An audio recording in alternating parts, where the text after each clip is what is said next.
할렐루야. 오늘도 하나님을 간절히 찾는 저와 여러분이 하나님의 사랑을 입어서 하나님을 만나는 시간이 되시기를 소망합니다.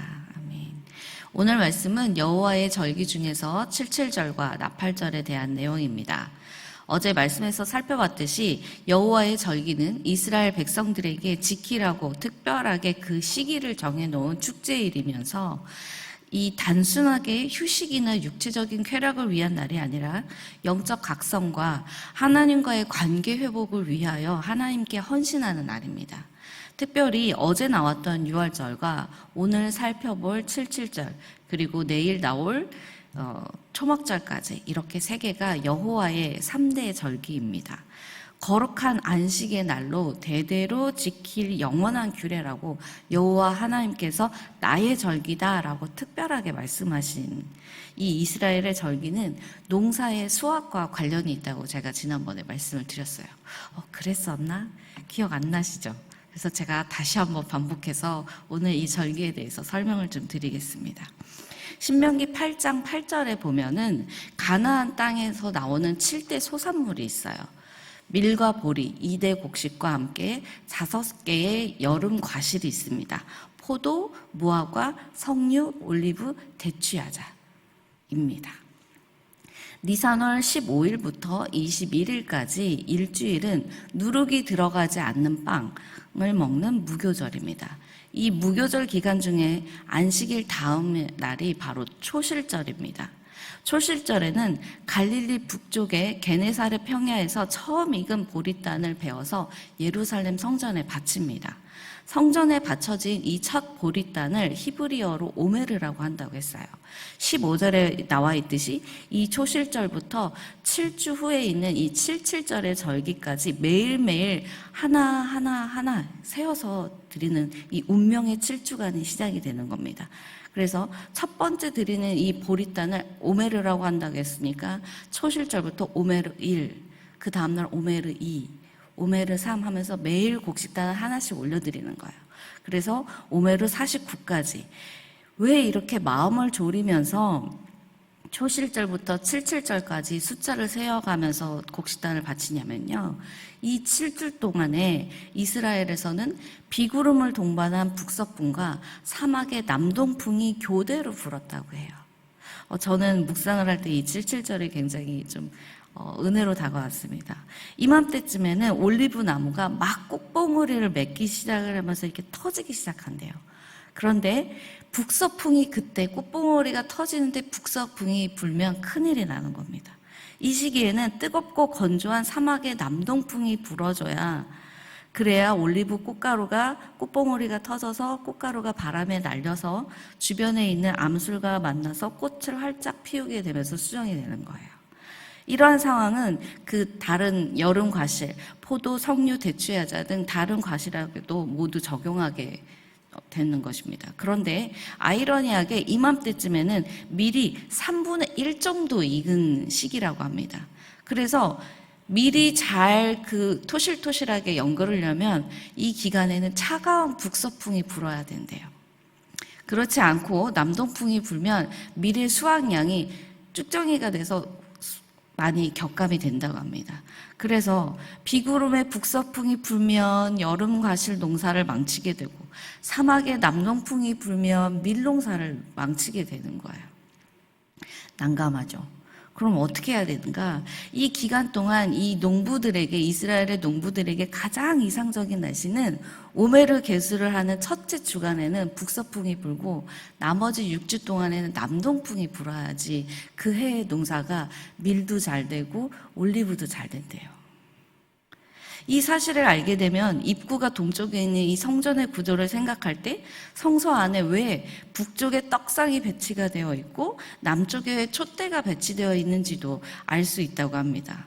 떡상에 올려놓는 진설병은 밀을 곱게 갈아서 만드는 건데 이 북서풍이 불어서 밀수확이 잘 되기를 기원하는 마음을 담아서 떡상을 북쪽에다가 넣는데요. 그리고 마찬가지로 촛대를 밝히는 것은 올리브 기름을 압착해서 순수한 올리브유로 그 촛대를 밝히잖아요. 그래서 적절하게 남동풍이 불어서 올리브의 수확이 잘 되기를 바라는 마음에서 남쪽에 촛대를 배치하고 있다라고 합니다. 이렇게 운명의 7주 동안 성서시대의 가나안 땅의 농부들은 비구름의 북서풍과 사막의 남동풍의 오묘한 조화를 바라면서 이 떨리는 마음으로 기도의 시간을 갖는 것, 그게 바로 이 77절의 기간이라고 합니다. 하루하루 오메르를 계수하면서 49일째인 7주가 끝나고 드디어 이제 마침표를 찍는 동안 정말로 하나님께서 은혜를 주셔서 밀도 잘 되고 올리브도 잘 되는군요 라는 마음을 담아서 드리는 것, 그것이 바로 50일째 되는 오순절이라는 거예요. 이 50일이라는 숫자에서 나온 것도 오순이죠. 오순절의 규례는 17절부터 나와 있는데요. 이 초실절에는 곡식 한 단을 그대로 묶어서 소재로 드렸지만 오순절에는 곡식을 빻아 그 가루로 떡을 만든 다음 그 떡을 새로운 소재로 드렸습니다. 성전에 바쳐지는 소재 중에서 유일하게 누룩이 들어간 소재는 이 오순절에만 드리는 떡이에요. 20절에 보면 누룩을 넣어서 만들었기 때문에 이 떡은 성전 안에 있는 떡상에 올리지 못하고 여호와 앞에 성물로 요제로 흔들어 바친 후에 제사장의 몫으로 드렸습니다. 그런데 이 성전 안에 바쳐지지도 못하는 이 오순절에 그 새로운 소재에 왜 누룩을 넣었을까요? 그것도 이유가 있더라고요. 한 해의 농사를 시작하는, 이 보리를 추수하기 시작하는 무교절에는 옛것을 버리고 새롭게 시작하는 혁신의 표징으로 누룩을 제거한 무교병을 먹습니다. 6월절 역사를 기억하는 거죠. 그런데 밀수확으로 끝나는 곡식 추수의 마지막 단계에 있는 오순절에는 누룩을 넣은 유교병을 먹습니다. 주로 보리는 동물 사료로 사용이 되고 가난한 사람들이 먹었어요. 그런데 밀은 일반적으로 농부들이 먹는 일상적인 양식이었습니다. 그렇기 때문에 추수가 끝난 오순절에 누룩이 들어간 밀빵을 먹는다는 의미는 누룩이 없는 보리빵, 무교병을 먹는 고통의 때를 벗어나서 정상적인 일상의 삶으로 복귀한다라는 귀한 의미가 있습니다. 그리고 한 해 농사의 사이클에서 이 오순절은 곡식 추수에서 여름 과실 추수로 넘어가는 과도기, 새로운 시작을 의미합니다. 즉 밀과 보리의 곡식 추수를 마무리하고 포도부터 시작해서 무화과, 석류, 올리브, 대추, 야자로 이어지는 여름 과실의 추수를 대비해야 하는 때가 바로 이 오순절이라는 거예요.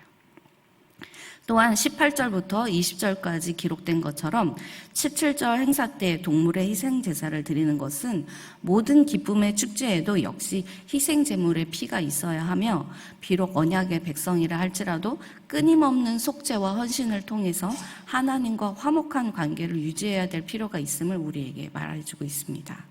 그리고 초실절 번제 때보다 더 많은 동물을 바쳐야 되는 것은 하나님께 은혜 받은 후에는 더 많은 영광을 돌려야 한다라는 것을 저희들에게도 알려주는 것입니다. 다 같이 22절 말씀을 함께 읽겠습니다. 시작. 너희 땅에 곡물을 벨 때에 반 모퉁이까지 다 베지 말며 떨어진 것을 줍지 말고 그것을 가난한 자와 거류민을 위하여 남겨두라. 나는 너희의 하나님 여호와이니라. 아멘. 22절은 하나님의 자비와 사랑에 입각해서 가난한 자들과 약자들을 배려하기 위해서 제정한 규례입니다. 특별히 이 규례가 추수와 수확의 절기 이 맥추절, 오순절 뒤에 나오는 것은 의미가 있는 것입니다. 이것은 하나님의 율법이 사랑에 근거한 것임을 말해주고 있습니다. 즉 하나님의 은혜로 거두게 된 모든 수확의 기쁨을 혼자 독차지하지 말고 이웃과 함께, 특별히 소외된 자들과 더불어 나누라는 뜻입니다. 이렇게 볼 때 하나님께서는 우리에게 원하시는, 진정 기뻐하시는 것은 절기 때 바쳐지는 각종 예물의 그 자체, 무엇을 드려서 하나님이 기뻐하시는 것이 아니라 그러한 절기를 통해서 특별히 하나님의 은혜에 감사하고 또 이웃과 사랑을 함께 나누는 것을 하나님께서 기뻐하신다는 것을 알 수 있습니다. 23절부터 25절까지는 나팔절에 대한 규례입니다. 유대인들은 달력을 그 달을 기준으로 하는 태음력을 사용합니다. 매달의 시작을 알리는 첫째 날, 초하루는 태음력을 사용하는 그 문화에서는 매우 중요하게 여겨졌는데 이것은 유대인들도 그렇고 우리나라도 그렇죠. 네, 성경에 월삭으로 등장하는 이 초하루는 레위기 23장에 나오는 7대 절기에 속하지는 않지만 굉장히 중요하게 생각하기 때문에 중요도가 떨어지지 않아요. 우리도 매월 첫날을 월삭 새벽 기도회로 드리잖아요. 1년 12달 동안 12번의 월삭이 있지만 특별히 7번째 달인 이 티슈레이 월의 월삭은 나팔절이다 라고 얘기했어요. 7번째 날인 샤밧, 안식일처럼 7번째 달인 이 달은 하나님과의 계약을 의미하는 숫자 7을 포함하고 있는 공통점이 있습니다. 24절의 말씀처럼 7째 달인 월삭인 신년은 나팔을 불어서 기념하는 날, 그래서 나팔절이라는 이름으로 더 유명합니다. 신년에 부는 나팔은 우리가 일반적으로 알고 있는 그 관악기, 트럼펫이나 트럼본 이런 금관악기가 아니라 히브리어로 쇼파르라고 불리는 순양의 뿔로 만든 양각 나팔입니다. 그러면 왜 신년에 양각 나팔을 부는 걸까요? 유대인들의 성서 주석인 그 미드라시에는 아브라함이 모리아 산에서 독자 이삭을 바치려고 한 날이 바로 이 신년이었다라고 기록합니다.